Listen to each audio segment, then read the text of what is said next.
नमस्कार, स्वागत है आपका खास कार्यक्रम देश देशांतर में। मैं हूं आरफा खानम शेरवानी।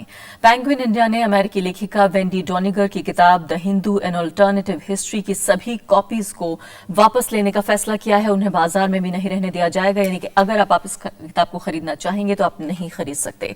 इस किताब पर शिक्षा बचाओ आंदोलन समिति नाम के एक संगठन ने इस पर आपत्ति जाहिर की थी।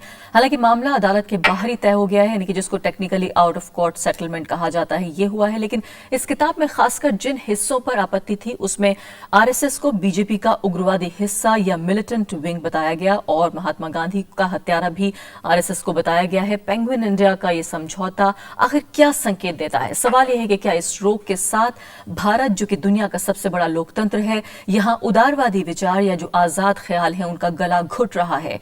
क्या एक अच्छे लोकतंत्र के लिए बोलने की आजादी, अभिव्यक्ति की आजादी, इन सब को प्रोटेक्ट करना, इनकी रक्षा करना क्या जरूरी नहीं है? और किस तरह के संकेत मिलते हैं आने वाले दिनों में इस किताब पर लगभग जिसे पाबंदी हम कह सकते हैं, हालांकि आधिकारिक तौर पर बैन नहीं है, लेकिन किताब को वापस लिया गया है।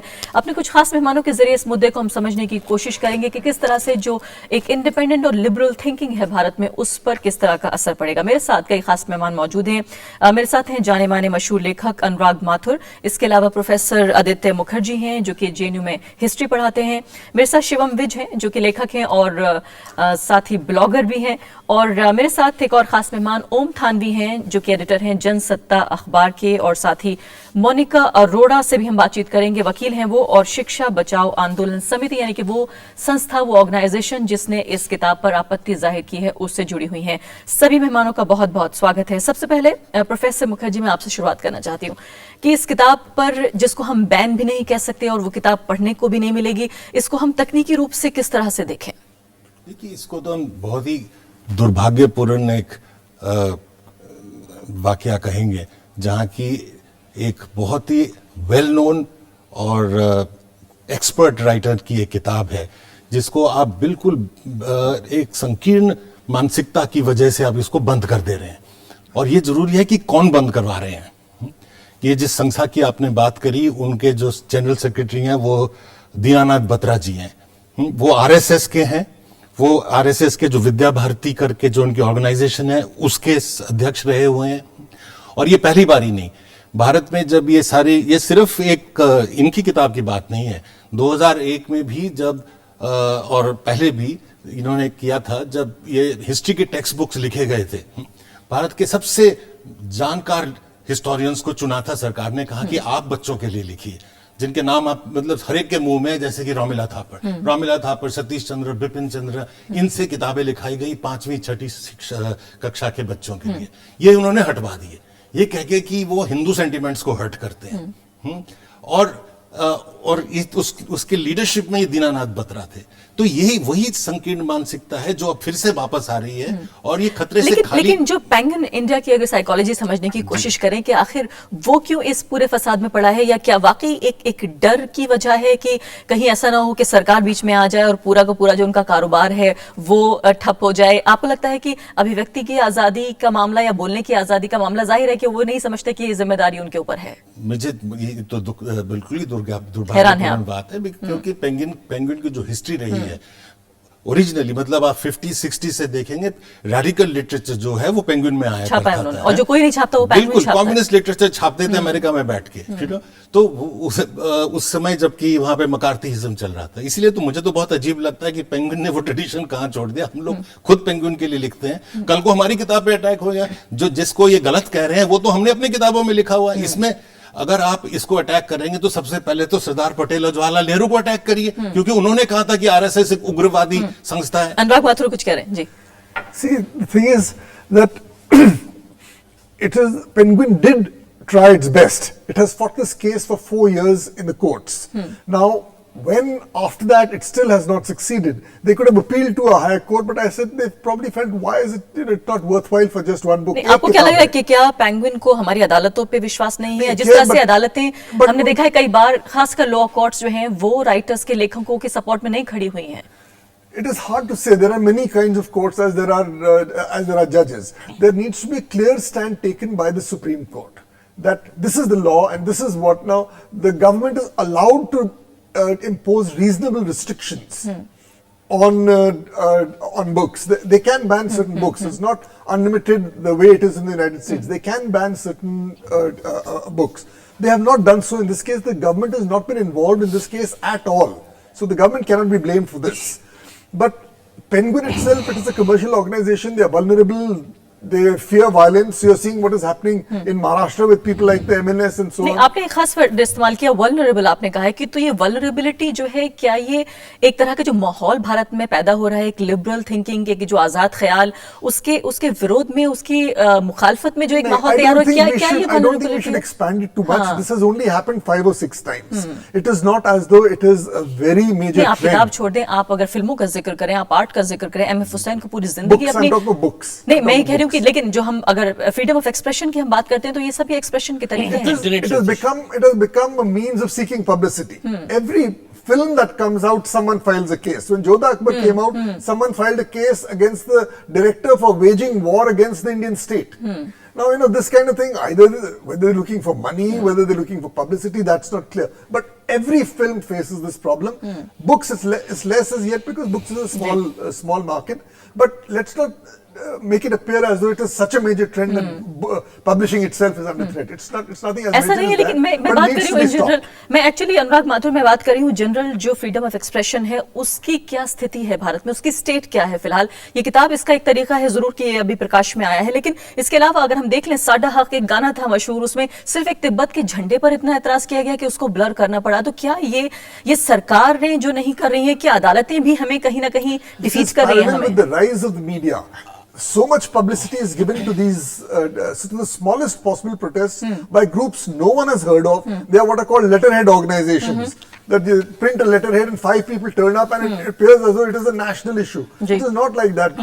They are being stoked by the publicity that is being given to them. Now this organization also, जी who has heard of it before this? And now there will be a national But they are presence. backed by the RSS. हाँ, These are बिल्कुल, not backed small by But RSS. there are also हालांकि organizations backed BJP by the के- RSS that no one has heard of. हालांकि BJP के कुछ दूसरे नेता हैं, उनका ये कहना है कि ये जो है स्वतंत्रता पर हमला है लिखने की, कुछ जो मशहूर उनके स्पोक्स पर्सन है उनका भी ये कहना है, यानी वहां पे भी मिक्स्ड राय है। शिवम विज, हमने देखा है फिलहाल, ये मैं रिपोर्ट पढ़ रही हूँ जिसमें कि रिपोर्टर्स विदाउट बॉर्डर्स, उसकी रिपोर्ट है जिसमें भारत और 9 स्थान गिर गया है, यानी कि 179 देशों में भारत 140 देश पर आ रहा है। और हम ये मानते हैं कि हम कितने डाइवर्स मुल्क हैं, हमारी विभिन्नताओं से भरा हुआ ये देश, और इसमें इस तरह से अगर बोलने की आजादी होगी जो नहीं होगी, जो दरअसल नहीं है, तो क्या होगा, हम और आप कैसे काम करेंगे?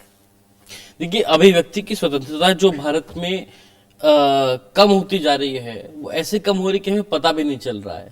हमें लग रहा है कि आज एक किताब की बात है, खाली एक कार्टून इसको जेल में भेजा है, तो वो धीमे धीमे जैसे कम हो रही है, धीमे धीमे वो स्पेस कम हो रही है ये बात कहने की, उससे कितनी सेल्फ सेंसरशिप हो रही है, कितना लोग खुद को रोक रहे हैं कि ये ना छापो, ये ना बोलो, इससे वो आ जाएगा प्रोटेस्ट करने, वो आ जाएगा तोड़फोड़ कर देगा, वो केस कर देगा, तो वो डर एक भय। लेकिन अनुराग माथुर कह रहे हैं कि इतना गंभीर मामला नहीं जितना हम बना रहे हैं। No, it is starting. It is happening. Ji. He is right there. It is starting to happen. It is not that it is not happening, but it is not as yet a situation On the question where you of need to just panic. books, let's say, I disagree with Anurag Mathur here. Just a few weeks ago, a publisher called Bloomsbury withdrew a book about Air India because Minister Praful Patel filed a case against them. So, and there wasn't such a hue and cry about that book because, the author wasn't as big as Wendy Doniger and wasn't about religious sentiments and so on. This is a far more interesting story as it were for all of us. But these things are happening rather routinely. बिल्कुल। No, मेरे it's साथ- not happening ji, routinely. मैं Let's वापस not आती हूँ say आपकी that. तरफ, It's मैं not आती हूँ, I'll come back to you. routinely. Monika Arora, आपका स्वागत है। फिलहाल आप शिक्षा बचाओ आंदोलन समिति से जुड़ी हुई है। मैं आपसे ये जानना चाहती हूँ कि खासकर ये दो जो हमारे सामने तथ्य आए हैं कि आरएसएस के ऊपर 2 तरह के सवाल उठाए गए, जिनमें से ऐसा नहीं है कि ये बात पहले भारत में कभी किसी भारतीय लेखक ने नहीं कही है। क्या आखिर वजह है, क्यों आपने इस किताब पर बैन लगाने के लिए कोशिश की और फाइनली आप कामयाब भी हुई हैं? मुझे अब 2 मिनट दीजिएगा। पहला तो हम सभी को अपने फैक्ट ठीक से पता होने चाहिए। बिना फैक्ट की जानकारी लिए हम आपस में क्या डिस्कशन करेंगे, please it is beyond my comprehension. करें at least it is beyond my comprehension.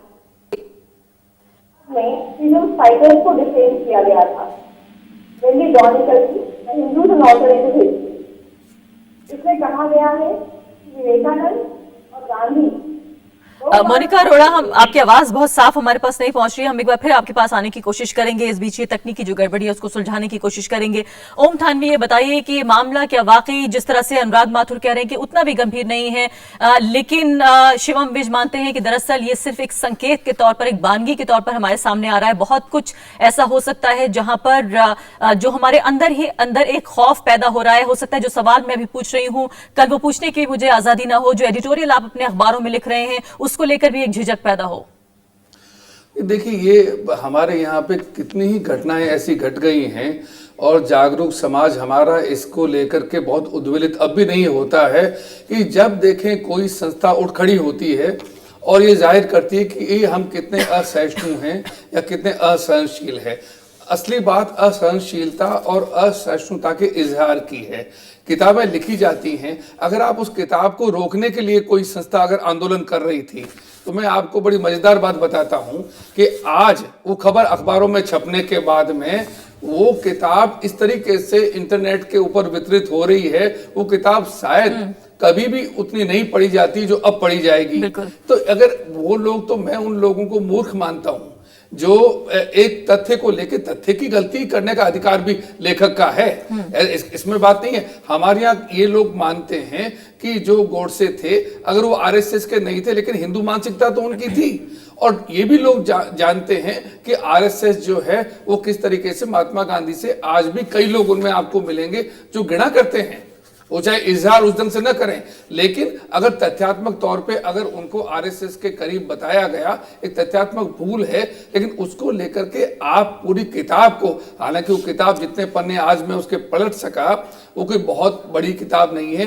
एक कहना चाहिए कि सही उसकी विवेचन है, लेकिन आपने उस किताब को महत्वपूर्ण बना दिया है। ओम थानवी, अगर थोड़ा सा विरोध करके, ओम थानवी थोड़ा सा ईमानदार हुआ जाए और देखा जाए जिस तरह से वेंडी ने जिस भाषा का इस्तेमाल किया है उस अंग्रेजी में बहुत प्लेफुल लैंग्वेज कहते हैं कि एक बहुत ही सीरियस जो है वो सब्जेक्ट के साथ वो डील कर रही थी। एक हिंदू मेजॉरिटी कंट्री है, ये ऐसा देश है जहां पर ज्यादातर लोगों का जो मजहब है वो हिंदुइज्म है। इसके साथ साथ उन्होंने ये भी कहा है, मिलिटेंट विंग का उन्होंने नाम दिया है। क्या इसे भी हम एक फैक्चुअल एरर, क्या एक तथ्यात्मक भूल या गलती हम मान सकते हैं?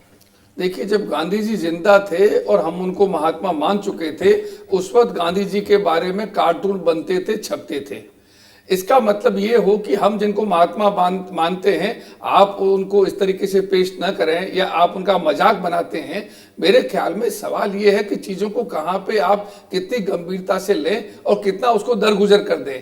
मेरे ख्याल में कुछ लोग कई बार तो प्रचार के लिए करते हैं, वो खुद इतने गंभीर नहीं होते हैं, लेकिन एक चीज़ जिसमें चर्चा होनी चाहिए कि ये सारा विरोध ज्यादातर दक्षिणपंथी संगठन ही क्यों करते हैं, इसको समझने की जरूरत है। हालांकि ऐसा नहीं है, कांग्रेस का और लेफ्ट पार्टियों का भी रिकॉर्ड बहुत अच्छा नहीं है। ओम थानवी जी, अगर देखें तो फिलहाल लेफ्ट में भी जो तस्लीमा नसरीन की किताब थी वेस्ट बंगाल में, उसको भी बैन कर दिया था, खंडित जो उनकी किताब थी। इसके अलावा कांग्रेस पार्टी ने भी सोनिया गांधी के ऊपर जो किताब लिखी गई थी, और भी एक किताब है जो मैं पढ़ रही हूँ 1988 की बात है, सलमान रश्दी, हाँ उनका हम जिक्र करें, उनकी किताब पर बैन लगाने वाली भी कांग्रेस पार्टी थी। इसके अलावा सोनिया गांधी के ऊपर एक किताब लिखी गई, खास स्पेनिश नॉवल थी, वो कभी भारत नहीं आ सकी। ये बात सही है कि वाकई जो राइट विंग जो पॉलिटिक्स है उसने ज्यादा नुकसान किया है इंडिपेंडेंट थिंकिंग का, इंडिपेंडेंट राइटिंग का, लेकिन ऐसा नहीं है कि बाकी पार्टियों का दामन साफ है। नहीं, मैंने इसलिए ज्यादातर शब्द का इस्तेमाल किया था। झीनी चमड़ी जो है ये मानना चाहिए कि हमारे यहाँ दक्षिणपंथी संगठन जाहिर करते हैं, उनमें कई बुद्धिजीवी लोग हैं, कई समझदार लोग भी हैं, वो उनको क्यों नहीं रोकते हैं आगे आकर के कि आप देखिए, जो मैंने शुरू में बात कही कि अगर आपका मकसद उस किताब को रोकना है, अब वो किताब इतनी पढ़ी जाएगी जो शायद ही कभी पढ़ी जाती, तो आपने कौन से विवेक का इजहार किया है उस किताब को रोकने की चेष्टा करके? नहीं, आपने तो एक बात इसमें ये है कि मकसद उनका सिर्फ किताब को रोकना नहीं था, उन्होंने 295A में केस किया था फॉर हर्टिंग रिलीजियस सेंटिमेंट, जो कि क्रिमिनल ऑफेंस है जिसमें ऑथर पब्लिशर को जेल हो सकती है। तो ये आउट ऑफ कोर्ट सेटलमेंट ये हुआ है कि वो क्रिमिनल केस जिसमें जेल हो सकती है वो विड्रॉ किया जा रहा है, और उसके बशर्ते ये दिया जा रहा है कि किताब को हम मार्केट से विड्रॉ कर लेंगे, मतलब एक तरीके से किताब जो है बैन हो जाएगी और आप हमको जेल नहीं भेजेंगे, ये सेटलमेंट है। तो ये अल्फा जी मामला इतना गंभीर है कि सिर्फ किताब को बैन करने की बात नहीं है, वो दीनानाथ बत्रा जी ये कह रहे हैं कि उससे उनके सेंटिमेंट्स इतने हर्ट हुए हैं कि वो मुकदमा कर कि वो जेल भेजना चाहते हैं ऑथर को, पब्लिशर को। तो इसमें मैं आपको एक दो चीजें करना चाहूंगा। एक तो आपने सलमान रुश्दी वगैरह की बात की, सैटेनिक वर्सेस की। अब सैटेनिक वर्सेस का बैन 90 से लेके आज तक इतना, ये जो आरएसएस की उस तरीके की विचारों के लोग हैं वो इतना करते हैं तस्लीमा नसरीन और सैटेनिक वर्सेस, जैसे उनके सेंटिमेंट्स हर्ट हो रहे हैं बैन से, है ना। जब अगर कोई मुसलमान कहता है कि हमारे सेंटिमेंट्स हर्ट हो रहे हैं तो फिर लोग कहते हैं what about freedom of speech. अब वही लोग जो सैटेनिक वर्सेस को डिफेंड करते हैं वो इस किताब को बैन करवाना चाह रहे हैं, है ना। और जो बीजेपी के कुछ लोग कह रहे हैं नहीं गलत है, बैन गलत है, ये नहीं होना चाहिए, वो खाली लिप सर्विस कर रहे हैं। वो वही लोग हैं जो सैटेनिक वर्सेस के नाम पे मुस्लिम अपीसमेंट दिखाते थे, अब उनको इसमें हिंदू अपीसमेंट हो रहा है, कुछ नहीं बोलेंगे। दूसरी चीजें बोल जाऊंगा, इससे साबित ये होता है कि दोनों तरफ से जो फ्रीडम ऑफ स्पीच का अगर कमिटमेंट है किसी को, तो उसका असली टेस्ट ये है कि कोई बात जो मुझे नहीं अच्छी लगती, क्या उसको मैं बैन ना कराऊं, उसको पब्लिश होने दूं, वो कहने दूं, वो किताब छपने या फिर इतना विभिन्नताओं वाले देश में कोई एक बात जो एक आदमी को पसंद आती है दूसरे को बिल्कुल नागवार हो सकती है, बिल्कुल नापसंद हो सकती है, तो कैसे ये तय होगा कि क्या सही है? ये भी जो एक परिभाषा है रीजनेबल रेस्ट्रिक्शन, रीजनेबल क्या चीज है, जो यानी कि जो चीज मान्य है आखिर वो क्या चीज है, ये भी हम समझने की कोशिश करेंगे। इस बीच मोनिका अरोड़ा से फिर बातचीत करने की कोशिश करते हैं। मोनिका, आप कह रही थी कि हम सबके तथ्य गलत हैं। मैं कह रही हूँ कि we should verify the facts before discussing it. जी बोलिए, क्या आखिर क्या फैक्ट्स हैं जो हमारे गलत हैं? मुझे नहीं पता, लेकिन मैं सब 4 बातें कहना चाहूंगी। कि सबसे पहले किताब की बात करते हैं तो फ्रीडम ऑफ एक्सप्रेशन नहीं है, ये फ्रीडम ऑफ डेफर्मेशन है। इसमें गांधी गौ मांस खाते थे, विवेकानंद जी गौ मांस खाते थे, झांसी की रानी लॉयल थी ब्रिटिशर्स के प्रति, मंगल पांडे ओपियम, चरस और गांजा पीते थे, और जो शिवलिंग है जिसकी हम पूजा करते हैं, that is a representation of the male sexual organ in erection। ये कूड़ा है इस किताब के अंदर। ये किताब कहती है, जो इंट्रोडक्शन में वेंडी डॉनिगर ने कहा है कि इसकी इंटेंशन क्या है। उसकी इंटेंशन है कि हिंदुत्व के सेक्स को उभारना चाहती है। संस्कृत में जितने लिखे हैं, मोनिका जी कभी खाजुराहो गई है क्या? सेक्स रहा है। Let's be complete and thereafter गई है मोनिका जी? ठीक है, मैंने आपको इंटरव्यू नहीं किया, प्लीज। जी मोनिका, बात कहिए। जो लैंग्वेज की बात है, ये किताब कहती है कि सूर्या रेव कुंती, इसमें हिंदुस्तान के मैप में कश्मीर नहीं दिखाया गया है। अब किसी भी लिबरल व्यक्ति के पास क्या ऑप्शंस हो सकती हैं? हमें जो सबसे पहले ऑप्शन नजर आई, इनको लीगल नोटिस सर्व किया, उसके बाद हमने केस फाइल किया, 4 साल तक लगातार लॉफुल मीन से केस लड़ा। पेंगुइन ने उस बुक को विड्रॉ किया और कहा वी रिस्पेक्ट ऑल रिलीजन्स। उसके बाद कोर्ट में सेटलमेंट हुई है, ना कोर्ट को आपत्ति है ना पेंगुइन को आपत्ति है। हमने कहा था डिलीशन ऑफ पैसेजेस के लिए, लेकिन मोनिका जी, हमने बैन नहीं मांगा। मोनिका जी जरूर आपत्ति, मोनिका अरोड़ा जरूर आपत्ति नहीं है, कोर्ट को जरूर आपत्ति नहीं है, सरकार को, पेंगुइन को, लेकिन ऐसे बहुत सारे लोगों को आपत्ति है जो ये समझते हैं कि एक लोकतंत्र के लिए फ्रीडम ऑफ एक्सप्रेशन जो है, बोलने की आजादी बहुत महत्वपूर्ण है। जरूर कहूंगी, यहाँ जो पैनलिस्ट है वो आपसे कुछ पूछ रहे हैं। फ्रीडम ऑफ एक्सप्रेशन देता है विद रीजनेबल रेस्ट्रिक्शन। नहीं, वो पैसेज आपको नहीं पसंद है मत पढ़िए ना, वो पैसेज आपको नहीं पसंद है तो मत पढ़िए। मोनिका अरोड़ा आपसे कुछ कह रहे हैं panelist. Anybody force you to read those passages? नहीं, आप ये तय नहीं करेंगे कि जो लीगल एक प्रोविजन मेरे पास अवेलेबल है मैं उसको यूज करूंगी कि नहीं करूंगी। नहीं, मिसयूज कर रही है आप लीगल प्रोविजन। मिसयूज कर रही हूँ। और वो लीगल प्रोविजन जो है 295A उसको हमने एक केस फाइल किया है, 4 साल तक वो केस लड़ा है, पेंगुइन ने विड्रॉ किया है, कोर्ट ने अलाउ किया है। मोनिका अरोड़ा, अब आपको जब सूट करता है आप कोर्ट को भी नहीं मानते हैं। मोनिका अरोड़ा एक सेकंड, मोनिका अरोड़ा एक सेकंड, शिवम अनुराग माथुर भी कुछ कहना चाहते हैं। See, the thing is that this is a debate that will never end, because what is acceptable to one person is not acceptable to another person, and there is nothing that you can write that will not offend someone or the other. This is always so, but what is offensive to them is not offensive to Shivam. Engage in violence. So this kind of thing is going to continue. Did we adopt illegal means? No. We simply went to the court of law because we are ruled by the rule of law. Judicial intimidation of freedom of speech and expression. You're using judicial means. क्या कर सकते हैं? Judicial court के पास means to जाएंगे ना। intimidate writers and intellectuals and hurting free thought in India. You should be ashamed of yourself. You are not upholding the values of the Constitution. You are hurting them. So don't have this lynch mob mentality. Yours is the What lynch does mob not mentality. suit Yours you, is the lynch you mob just, mentality you know, of pretending that you represent all become Hindus. violent and aggressive. Don't do that. We नहीं, have Monika, I'm adopted merely extremist angry. I'm Shivam merely angry. me. Shivam, Monika, सवाल महत्वपूर्ण एक जो उठ रहा है वो ये है कि आप ये कैसे कह सकते हैं कि इतने करोड़ के देश में जहां इतने सारे लोग हिंदू रिलीजन को प्रोफेस करते हैं, वहां 4 लोग ये तय कर लें कि भारत में हिंदुओं की भावनाएं जो है वो आहत हो रही है। ये हम कैसे माने कि आखिर कौन प्रतिनिधित्व करता है, कौन रिप्रेजेंटेशन करता है हिंदुओं की भावनाओं का? मैं एक एडवोकेट हूँ। मैं देखती हूँ फ्रीडम ऑफ एक्सप्रेशन आता है with reasonable restrictions in public order in public morality. मुझे कुछ पैसेजेस गलत लगते हैं, मैं कोर्ट ऑफ लॉ में जाती हूँ और कहती हूँ कि इन पैसेजेस को आप डिलीट कर दीजिए। मैं लॉफुली वहां पर अपना केस लड़ती हूँ। वहां पर पेंगुइन कहता है we respect all religions, will withdraw it. Court settlement को मानता है।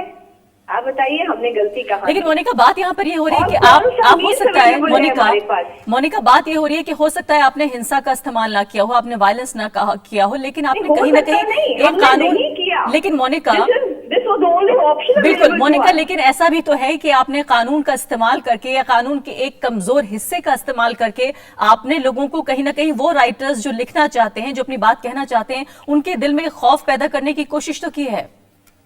जो राइटर लिखना चाहते हैं वो लिखें। हमारे पास कानून ने एक रास्ता दिया है कि डेफोमेशन होती है, ऑब्जेक्शनेबल कुछ पैसेजेस लिखे होते हैं, हम उनको डिलीट करवाने के लिए कोर्ट को कह सकते हैं। अब क्या हम ये कह रहे हैं कि जी, कोर्ट हमारी इतनी कमजोर है कि देख भी नहीं सकती? क्या मोनिका, हमारे जी, सामने एक हो रहा सवाल है? I object ये to it. Satanic versus I पे जो strong बैन है उस पे objection. आपके क्या विचार है, मैं जानना पर चाहूंगा। अब वो किताब ज्यादा पढ़ी जाएगी ना। देखिए हमारे पास जो रेमेडी थी उस रेमेडी को हमने अवेल किया है। मोनिका जी, आपका पर्सनल कहीं व्यू भी, और पूछ ये रहा यहीं हूँ। पर नहीं सिर्फ, let me मोनिका tell जी, you आपका something. पर्सनल व्यू पूछ रहा हूँ एक यही इशू पे नहीं। कि जो सैटेनिक हमने वर्सेस अभी पे बैन एक है और उस पे केस आपके फाइल क्या किया विचार था, हैं मोनिका जी? जिसमें लाला लाजपत राय भगत सिंह को टेररिस्ट लिखा गया था, उसको हमने चेंज करके फ्रीडम फाइटर्स करवाया था। नहीं, ये कुछ चलिए, ठीक है, लेकिन नहीं, कुछ लोगों का व्यू हो सकता है शिवम, फिलहाल जा रहा है, ओम थानवी जी, काम करते हैं। मोनिका अरोड़ा, ओम थानवी जो एडिटर हैं जनसत्ता के, वो ये कह रहे हैं कि आपका जो उद्देश्य था, जो मकसद था, वो तो नाकाम हो गया और बल्कि इससे किताब को कहीं ना कहीं बढ़ावा मिला है, लोग पढ़ने की कोशिश कर रहे हैं। नहीं हुई थी हमारा क्या मकसद है, क्या मकसद नहीं है। मकसद सिर्फ एक था, डिलीशन ऑफ सच डेफोमेटरी। लेकिन आप ये मोनिका, आप ये चाहती थी कि इसको लोग ना पढ़ें या ये बात ज्यादा प्रकाश में ना आए, इस बात का प्रोपेगेशन ज्यादा ना हो, लेकिन ये तो उल्टा हो गया, लोग ज्यादा से ज्यादा इस किताब को पढ़ने की कोशिश कर रहे हैं जो पहले जानते भी नहीं थे। मैं इसमें एक छोटी सी बात कहूंगी आपको। आप लोग जब किसी केस को लेकर चलते हैं उसमें आप अपना पूरा योगदान देते हैं और आप ये ध्यान रखते हैं कि message should go. The message is anything which is defamatory, we have a legal right to protest against that, we are doing it. अब उसका जो भी आगे this नतीजा rate, निकलेगा, every book, every एक film मैं will बात end करना up in the चाहता हूँ। courts. योगदान इतना किया है Every work कि of जो art will end up in the courts. Freedom fighters, Monica, बात सुनिए, अपना काम किया है। मोनिका, अनुराग माथुर कुछ कह रहे हैं। Monica ji, at this rate, every book, every film, every work of art will end up in the courts because someone or the other will get offended or claim to be offended. We are a country that is so diverse. Someone will say, I am offended at this. You may not even have thought of it. An author may not even have thought of what the person is offended by, but still he'll say, I am being offended, and it will again wind up in the courts. Everything is going to go to professor the courts. Mukherjee, Monica मैं वापस आऊंगी आपकी तरफ। Professor Mukherjee, क्या जिस तरह से मोनिका जो कह रही है वो ये कह रही है कि हमने कोई गैर कानूनी हथियार इस्तेमाल नहीं किया है, हमें कोई बात नापसंद आई और ये हमें हक है कि हम अदालत में जाएं, अदालत से बाहर जिस तरह से सेटलमेंट हुआ है, उन्होंने गलत क्या किया है? गलत ये किया है कि उन्होंने एक तो क्रिमिनल चार्जेस फाइल कर दिए और साथ में ये भी कहा है कि ये तो सिर्फ ट्रेलर है। ये दीनानाथ बत्रा जी का स्टेटमेंट है कि आगे देखिए, ये तो we have just won a battle, the war is what is we are going to win. And what is the war? War is anybody who disagrees with us. We have one narrow view of Hinduism in which there are 300 Ramayans that have been written. वो भी इन्होंने बंद करवा दिया है। जो सारा richness, जो वेंडी डॉनिगर की किताब आप पढ़े, उनकी the richness of Hinduism, the voice, the multiple voice, देखो, ये कह रही है, कैसे उसको आप देख डिस्ट्रॉय सकते हैं कि करके महात्मा आप एक गांधी आरएसएस गौ व्यू मांस खाते थे। ऑफ हिंदुइज्म, हाँ। जिससे तो हमें शर्म भी आती है, जी। यू नो, एक नैरो व्यू, यू नो, जो कि आप ये टीवी सीरियल में देखने वाला व्यू है, is that Hinduism, you know, this of which the whole world is Om Thanvi proud, जी? एंड यू आर अटैकिंग नहीं, समबडी मैं- who is a lover of कुछ हिंदुइज्म। कह रहे हैं जी। मैं एक बात ही कहना चाहता हूं, देखिए, जैसे एक लेखक का कद होता है, एक अच्छा पाठक जो होता है उसको पढ़ना भी सीखना पड़ता है। हर आदमी दावा नहीं कर सकता कि उसको किताब ठीक से पढ़नी आती है। एक बात तो मैं ये कहना चाहता हूं कि किसी ने दावा किया, हर व्यक्ति का लेवल होता है, कुछ ऊंचा कुछ नीचा, और दुर्भाग्य से हमारे यहाँ नीचे लेवल के लोग ज्यादा हैं जिनको किताबें ठीक से पढ़नी नहीं आती हैं। मैं ये कहना चाहता हूं कि गांधी जी के बारे में इतना अंत-शंत किताबों में आपको मिलेगा, उनको बेवजह पतित बताते हुए भी वो किताबें भी बाजार में हैं, और ये भारत इतना सहिष्णु है कि उन किताबों की हम इस मायने में कदर करते हैं कि वो उनकी अभिव्यक्ति की आजादी है। या अब फिर- एक व्यक्ति या फिर चलते हुए ओम थानवी जी, कहना जिस तरह से चाहता है पिछले दिनों में हमने देखा जो इससे हमारी हमारे इन जिनको हम चीजों का राष्ट्रपिता अपमान कहते होता हैं, है। थानवी जी मेरे जिनको ख्याल में राष्ट्रपिता ये कहते हैं, चीज उनके ठीक बारे है। में भी किताबें, उनके सेक्सुअल ओरिएंटेशन को लेकर, उनके एक्सपेरिमेंट्स को लेकर भी तरह तरह की किताबें बाजार में, वो अलग बात है कि भारत में ढेरों- नहीं आई ढेरों है, किताबें, तो उस तरह की ढेरों आजादी। किताबें। लेकिन अनुराग माथुर, एक आखिरी सवाल ये बचता है, फिलहाल बिल्कुल समय समाप्त हो रहा है मेरे पास, कि आखिर चारा क्या है? प्रताप भानु मेहता ने लिखा है इंडियन एक्सप्रेस अखबार में, उन्होंने कहा है कि अगर ये अंदाजा हो जाए इस तरह के ग्रुप्स को, इस तरह की संस्थाओं को, कि अदालतें हैं जो बैन कर सकती हैं, तो शायद बहुत सारी इस तरह की संस्थाएं आ जाएंगी और बैन कराने की मांग करेंगी। See, not so many bans are being imposed. I don't think the courts will take such an extreme position. See, the thing is that a debate is the essence of a democracy. Now, if you disagree with someone, fine, you bring out the counter proposal to that, and that will lead to a very healthy give and take, and people become interested in it. But to say that we will publishers not would be allow worried. this to happen at all, no, that is completely incorrect. criminal And charges. the court did not rule on this subject at all. It has been withdrawn even before that. The government did not get into the act at all. This is intimidation that they are trying ji, to अब do. बिल्कुल समय समाप्त हो रहा है। मुखर्जी, आखिरी बात ये बताइए कि आखिर कौन रक्षा करेगा, कौन प्रोटेक्ट करेगा? अदालतें नहीं कर रही हैं, सरकार नहीं कर रही है, ऐसे बहुत सारी संस्थाएं हैं जो आगे आएंगी, कैसे आखिर रक्षा होगी? रक्षा इसकी सिर्फ हमारी अपनी ट्रेडिशन कर सकती है, which is a diverse tradition, और डेमोक्रेसी में ये डाइवर्सिटी अगर हम नहीं मेंटेन करेंगे तो बिल्कुल नहीं चल सकता। और जो इसको रोकने की कोशिश कर रहे हैं, आप उनकी किताबें पढ़िए, वो किताबों में लिखते हैं जो ये आरएसएस छापती हैं कि जहां मुसलमान जाता है वहां खून की नदियां बहती हैं, और एक हाथ में कुरान होता है और एक हाथ में तलवार होता है, और उनको नहीं वो बैन करते, यू नो। तो ये तो बिल्कुल गलत हो रहा है जो हो रहा तो है। यानी ये संस्थाएं जो है, इन्होंने सिर्फ ये सुना है कि भारत जो है वो एकता का नाम है, लेकिन भारत विभिन्नता का नाम है, शायद इस बात में इनका यकीन नहीं है। फिलहाल ये बहुत महत्वपूर्ण है कि हमारे आपके सभी लोग, जिस तरह से ओम थानवी ने पाठकों पे भी सवाल उठाया कि जो रीडर्स हैं उनके लिए भी बहुत बड़ा सवाल है कि जरूर जो अभिव्यक्ति की स्वतंत्रता है उसकी रक्षा की जानी चाहिए, क्योंकि एक लोकतंत्र में सिर्फ चुनाव करा लेना ही, यानी पॉलिटिकल फ्रीडम जो है वही महत्वपूर्ण नहीं है, बल्कि जो फ्रीडम ऑफ एक्सप्रेशन है वो भी शायद उतना ही महत्वपूर्ण है। तमाम मेहमानों का बहुत बहुत शुक्रिया। इसी के साथ अभी के लिए इतना ही। नमस्कार।